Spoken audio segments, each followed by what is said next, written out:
Good morning, good afternoon, and good evening to this webinar organized by the Global Alliance Against Respiratory Disease GARD, which is an initiative of the World Health Organization to address chronic respiratory diseases and COVID-19. Thank you for everyone for joining and taking your time to be part of this webinar. We are in unprecedented times. The world is going through a COVID-19 pandemic. And it is important to know what is on the ground, and that is the best way to learn in these difficult times that we go through. So in the interest of time, let me now move to Italy and call on Dr. Giovanni Viegi, Senior Research Associate and a very experienced pulmonary physician and researcher, to give us a brief overview from Italy. Dr. Giovanni, please. Thank you, Cherian. Good afternoon, good morning, and good evening to everybody.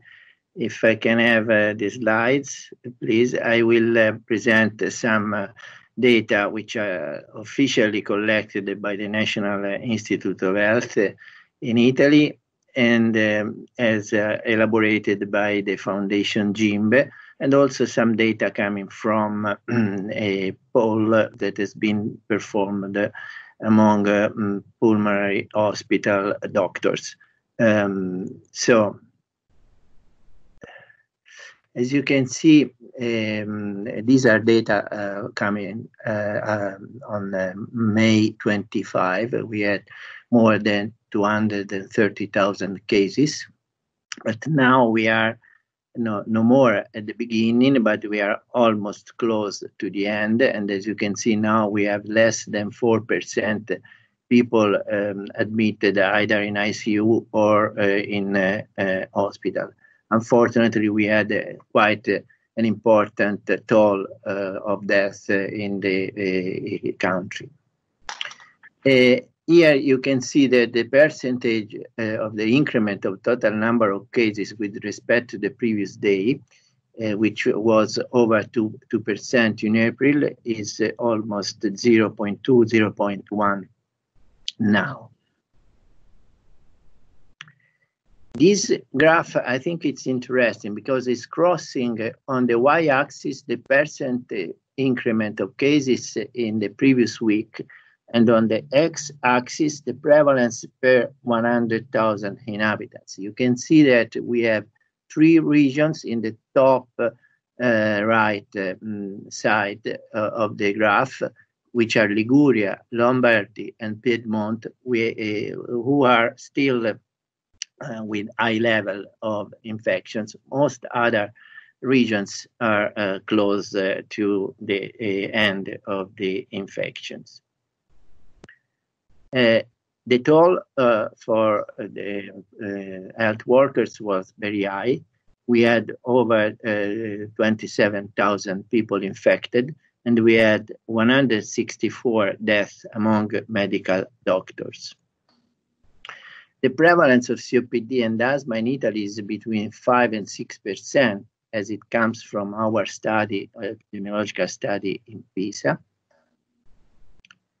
These are the hospital admissions for respiratory disease in the last 22 years. You can see that the label COPD is going down quite dramatically, but this is just a matter of code because, as you can see, it's also the label respiratory failure increased very much. So we have to consider that now most COPD patients are included in the label respiratory failure. Whereas I think that the decrement of bronchitis and asthma is due to the improved ambulatory and domiciliary care. What we had during the emergency, we had a decree of the Ministry of Health which increased of 50% the hospital beds of pulmonary units. And in the last 3 years, COPD and asthma have been declared social diseases, chronic and disabling diseases, which are exempt from co-payments. In the country, we have now 4 registries network of severe asthma. I think they will be helpful to understand the association of asthma and COVID later on. The medical treatment and ventilator support were already quoted by Mina. I think that in the pulmonary department, most of patients were treated with high flow oxygen therapy and non-invasive ventilation. These data come from an analysis of the disease people, death people due to COVID. And you can see that 16.5% of these people had previously a diagnosis of COPD, 5% a diagnosis of respiratory failure, and that more than 60% had 3 or more diseases before getting COVID. The fever, dyspnea, and cough were the most frequently reported symptoms. In the emergency phase, 70% of pulmonary units had 840 more beds, about 18 more per unit, and 52% of pulmonary units were completely reconverted in COVID-19 units. At that time, there were 750 patients with pneumonias. 72% were treated with non-invasive ventilation, 15% with invasive ventilation. During the emergency phase, all ordinary ambulatory activities were suspended. So the National Institute of Health indicated that the telemedicine services should be used, and also prolongation therapeutic plans for asthma and COPD were performed over the phone. How maintain essential services of CRDS beside telemedicine? Now we are in the phase in which progressively more and more units are reopening, and now we have a partial activity guaranteed by 90% of the respondents to this poll. Of course, there is a triage before visiting people, and beside medical history, in 80% of cases there is the measurement of body temperature. There is a maximum of 10 visits per day. And by the first week of June, all the pulmonary department will reopen the ordinary activities. What are the ongoing research projects in Italy? The first one is a tsunami, transfusion of convalescent plasma for the treatment of severe pneumonia due to SARS-CoV-2. To assess efficacy of plasma obtained from convalescent COVID-19 patients. There is an ongoing epidemiological survey which is based on a web questionnaire. It's 17 minutes self-administered.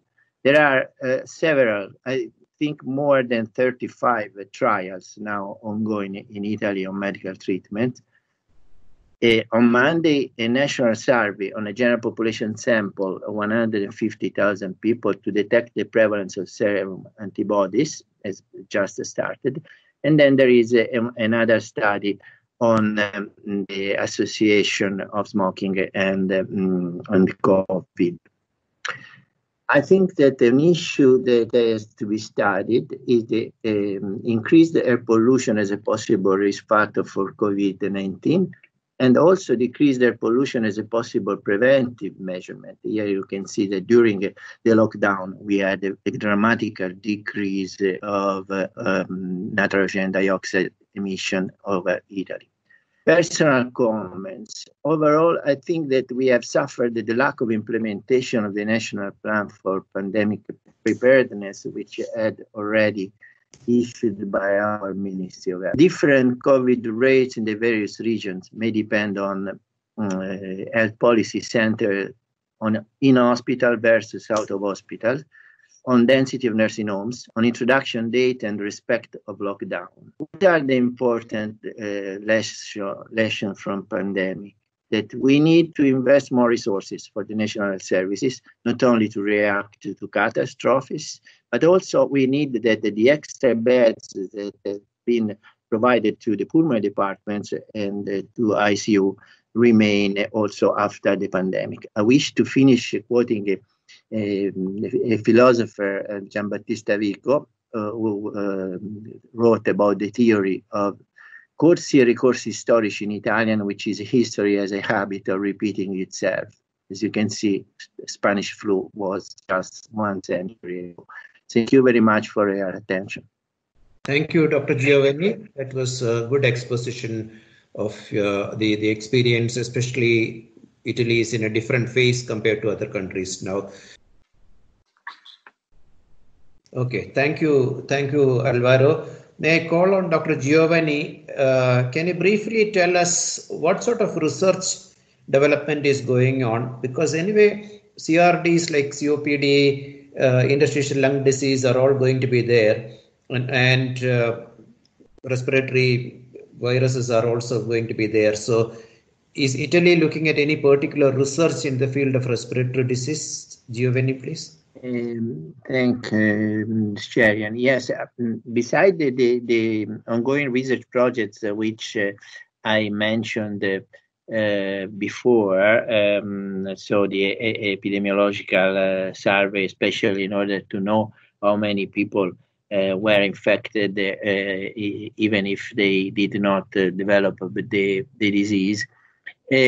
What is very important is to organize a follow-up of patients, because it has been shown in the previous coronavirus influenza of 2003 that up to 1/3 of people can have important consequences, especially in terms of fibrotic sequelae. So I know that in many regions in Italy, follow-up studies are going to be organized. And I think that at the end, we will know much more, because as also Arzu was said before, I think that the official numbers we have are mostly related on hospitalized cases. What we need to know in the next months is how many people possibly had an asymptomatic or a very mild diseases. And I think that among them, probably we can find more people with chronic respiratory disease than among those who have been hospitalized so far. Thank you, Giovanni.